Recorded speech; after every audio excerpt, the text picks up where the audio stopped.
Schoolcom présente un exercice sur le dihybridisme cas de deux gènes liés avec brassage intrachromosomique.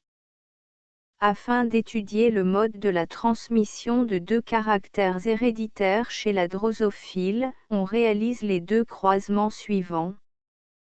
Le premier croisement entre une femelle aux yeux rouges et ailes longues, P1, et un mâle aux yeux pourpres et ailes vestigiales, P2.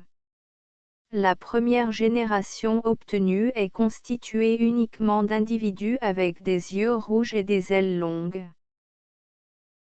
Remarque, le croisement inverse du premier croisement donne les mêmes résultats.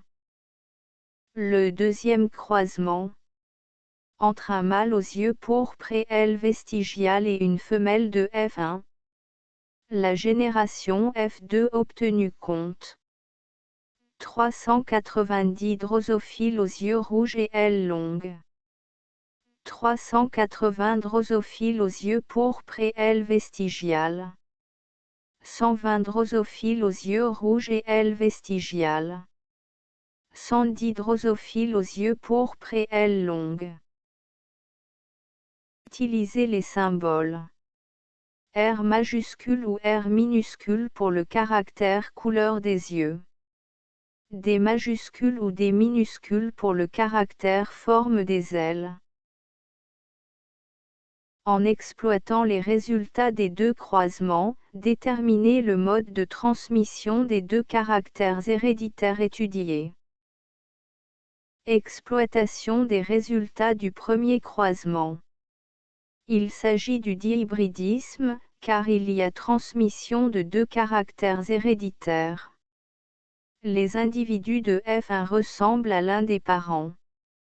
Donc l'allèle responsable des yeux rouges est dominant et l'allèle responsable des yeux pourpres est récessif. Et dominance de l'allèle responsable des ailes longues sur l'allèle responsable des ailes vestigiales. F1 est homogène, donc les parents sont de lignée pure selon la première loi de Mendel. Le croisement réciproque donne les mêmes résultats, donc l'hérédité non liée au sexe. Exploitation des résultats du deuxième croisement. Il s'agit d'un backcross, car on a croisé un individu de F1 avec le parent double récessif. F2 est composé de 4 phénotypes avec des pourcentages différents, 77,2% phénotypes parentaux et 22,8% phénotypes recombinés, ce qui indique que les deux gènes étudiés sont liés.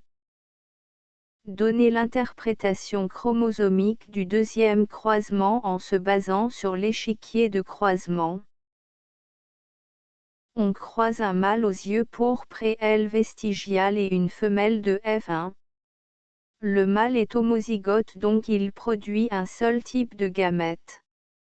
Et la femelle est hétérozygote, donc elle produit 4 types de gamètes avec des pourcentages différents. D'après l'échiquier de croisement, la proportion des phénotypes parentaux est largement supérieure à celle des phénotypes recombinés. Les phénotypes recombinés sont dus au brassage intrachromosomique, crossing-over. Les résultats théoriques sont conformes aux résultats expérimentaux. Établissez la carte factorielle des deux gènes étudiés en montrant les étapes suivies dans cette réalisation. Pour établir la carte factorielle des deux gènes étudiés, on calcule le pourcentage des phénotypes de type recombiné. Puis on détermine la distance séparant les deux gènes. Car la distance génétique est égale au pourcentage de produits recombinés. Merci de votre attention.